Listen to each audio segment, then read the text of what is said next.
Assalamualaikum warahmatullahi wabarakatuh. Ibaratullah, Rasulullah bersabda sallallahu alaihi wasallam, aku tidak pernah menyaksikan ada suatu pemandangan yang lebih mengerikan, yang lebih dahsyat, lebih berat dibandingkan dengan pemandangan alam kubur. Di dalam hadis yang sangat panjang di Sahih Muslim, Rasulullah SAW bercerita bagaimana pengalamannya dibawa oleh malaikat Jibril dan malaikat Malik mengarungi atau melintasi wilayah kehidupan alam dunia, tembus menuju ke alam barzakh. Rasulullah melihat pemandangan-pemandangan. Makanya kata beliau dalam hadis pertama tadi, aku belum pernah menyaksikan ada pemandangan yang lebih mengerikan, yang lebih menakutkan, melebihi pemandangan alam kubur. Faman naja minhu fama ba'dahu aisar. Siapa yang selamat di alam kubur, kehidupan setelahnya baginya adalah ringan dan mudah. Faman lam yamju minhu fama ba'dahu asyad. Siapa yang di alam kuburnya ternyata dia banyak masalah, siapa yang di alam kuburnya dia ternyata banyak mengalami tekanan, siksaan apalagi, maka kehidupan setelah itu asyad, adalah lebih dahsyat baginya, lebih berat untuknya. Wal tanzur nafsun ma qaddamat lighad. Hendaknya setiap jiwa merenung kembali perjalanan dalam kehidupan ini, untuk dia bisa menilai dirinya akan diperlakukan seperti apa kelak di seberang kematiannya. Kehidupan ini adalah kehidupan yang singkat, wahai hamba-hamba Allah. Kehidupan yang singkat. Kenapa demikian? Urut-urutannya, kata Rasulullah SAW, kehidupan di alam rahim sempit dan waktunya cuma 9 bulan.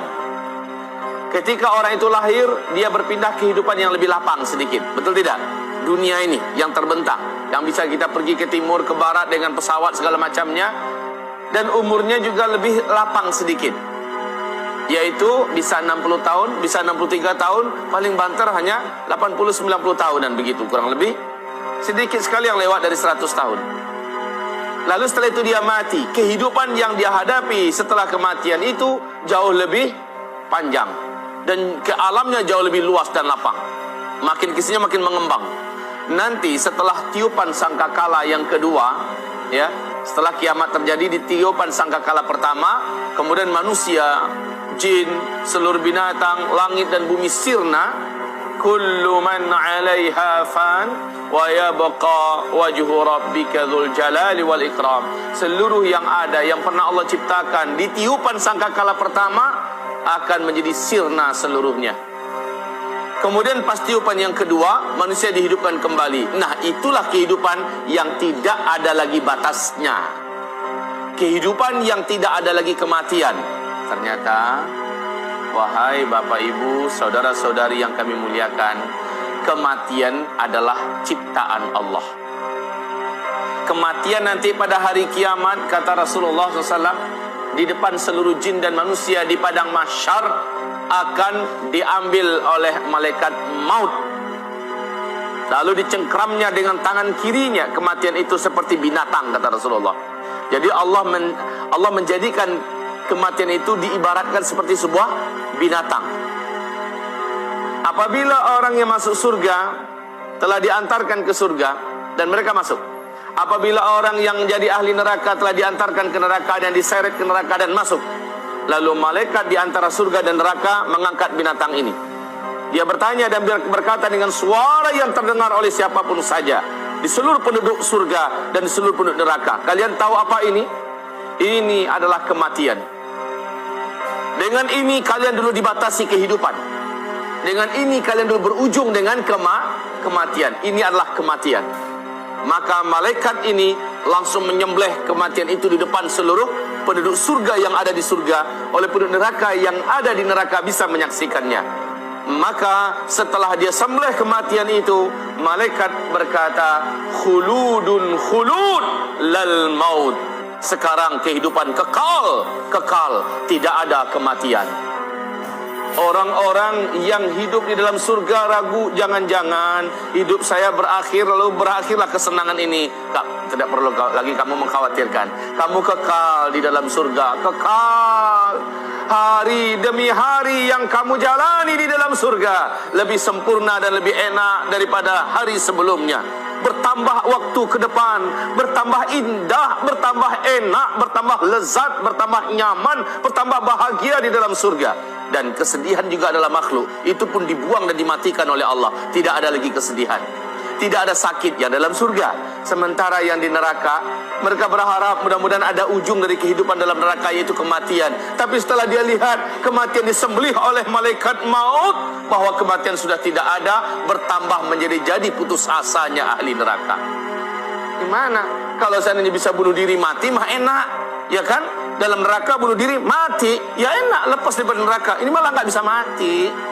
Ya Rabb, Ibaratullah, ma'asyiral muslimin, apakah kehidupan yang sebentar saja di kehidupan dunia ini berhasil melenakan dan melalaikan kita? Rugi Bapak Ibu, rugi.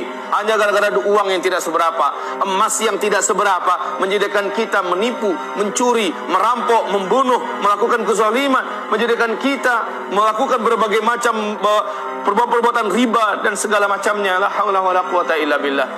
Ibaratullah, ma'asyiral muslimin wal muslimat. Pembahasan kita terakhir di Masjid Al-Bina dulu saya ingat, yaitu tentang perjalanan roh, dan ini sudah selesai.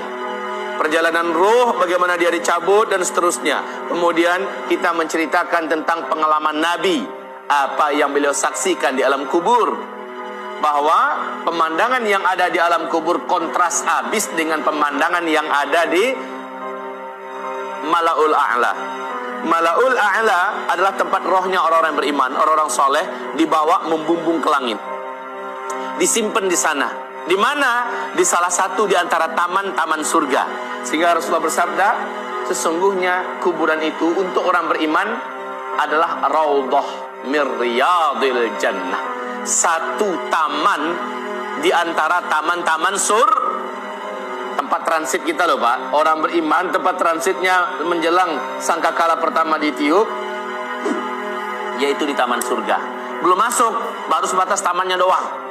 Ya, belum masuk lagi ke surga, karena masuk surganya ntar habis tiupan yang kedua, ya, kita dibangkitkan, urusan padang mahsyar selesai, kemudian kita digiring menuju ke titian. Apabila selamat di titian, kita nyampe di seberang, dibukakan pintu-pintu surga, masuk, baru setelah itu halal bagi kita masuk surga. Menjelang kiamat, yang terjadi bukannya masuk surga dulu, tetapi diletakkan di wilayah transit, yaitu salah satu taman di antara taman-taman surga. Di dunia ini untuk dapat ke taman yang sangat indah, karcis dan ongkos masuk saja mahal, dan kita akan selfie-selfiean di sana, foto-foto, ya, menghabiskan waktu. Sementara di sana sambil nunggu kiamat, subhanallah, angin surga, rumput surga, batang-batang surga, tetumbuhan surga yang sifatnya taman-taman surga, mala ainun ra'at, mata enggak pernah menyaksikan ada yang seindah itu di dunia. Wala udhun sami'at, telinga juga enggak pernah dengar. Dalam sejarah kisah khairan dongeng pun enggak akan sampai. Wala khatara ala qalbin bashar. Sampai kapan? Sampai menunggu sangkakala pertama ditiup.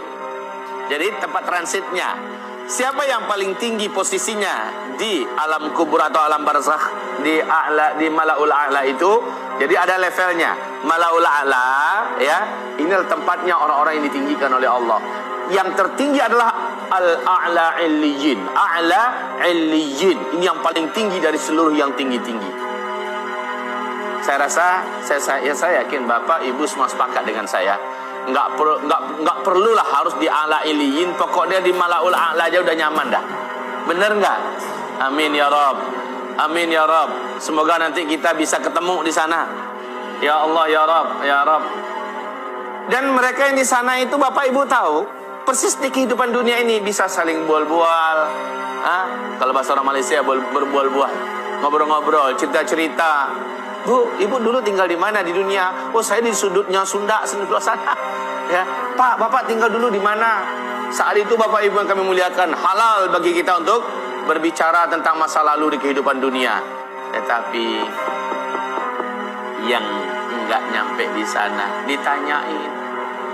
kamu kan si Fulana yang tetangga saya di rumah saya. Iya, betul. Kamu kan udah ninggalnya kapan? 2 minggu yang lalu. Masya Allah, kok saya nggak tahu ya? Kamu aja yang sibuk. Terus anak-anak saya gimana pas kamu tinggalin? Loh, nggak ketemu sama kamu? Enggak. Anak kamu udah meninggal duluan sebelum saya 3 bulan yang lalu dalam tragedi kecelakaan. Lalu dicari database-nya, gitu loh kita nanti di Malaul A'la dicari database-nya. Kok anak saya nggak ada, di mana posisinya? Maka tahulah orang tua atau kita yang sudah meninggal dan letaknya di tempat yang mulia itu, anak kita bukan di situ tempatnya, tapi di mana? Asfalas